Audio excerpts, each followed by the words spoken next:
શાહી, રાવલ, મછુંદરી જે આ ત્રણેય નદીઓ ખડખડ વહેતી હતી, બે કાંઠે વહેતી હતી, આજે આ નદીઓ કોરીપાટ પડી હોવાનું જાણવા મળી રહ્યું છે। જે ખેડૂતો છે તેમના ખેતરો બહાર પાણી નીકળી ગયા હતા અને આ વર્ષે આ ખેડૂતો ચિંતામાં મુકાયા છે, ચિંતાના વાદળો ઘેરાયા છે અને મનમાં ને મનમાં મૂંઝાઈ રહ્યા છે કે હવે શું। ઉનાના ગ્રામ્ય વિસ્તારની આવી જ સ્થિતિ છે, જ્યાં ખેતરોમાંથી પાણી પણ નથી નીકળ્યા અને વરસાદ પણ ઓછો પડ્યો છે અને ઉનાના જે ગ્રામ્ય વિસ્તારના ખેડૂતો છે તે ઘરે બેસીને ચિંતાના વાદળો નીચે ઘેરાઈ રહ્યા છે, કારણ કે જે તેમનો કપાસ, બાજરી, સોયાબીન, તુવેર, જુવાર, સિંગ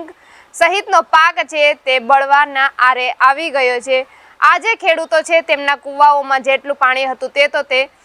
ખેતરોમાં પાણી પીવરાવી ચૂક્યા છે, પણ હવેનો જે આવનારા સમયમાં પાક છે તે બળી જાય તે પહેલા વરસાદ આવે તો સારું તેવી પણ ભગવાનને પ્રાર્થના કરી રહ્યા છે। સાથે ખેડૂતોનું તેવું પણ કહેવું છે કે જે સરકાર છે તે માત્ર ક્યાં કેટલો વરસાદ પડ્યો તેના જ રિપોર્ટ કરે છે, પણ સરકાર છે તે ક્યારે જે ખેડૂતો ચિંતામાં મુકાયા છે, જ્યાં વરસાદ નથી પડ્યો અને જે ખેડૂત એરિયામાં જે કપાસ સહિતના જે પાક બળી ગયા છે તેની ચિંતા કરતી નથી। ત્યારે આપનું આ અંગે શું કહેવું છે, કમેન્ટમાં આપના પ્રતિભાવો ચોક્કસથી જણાવજો।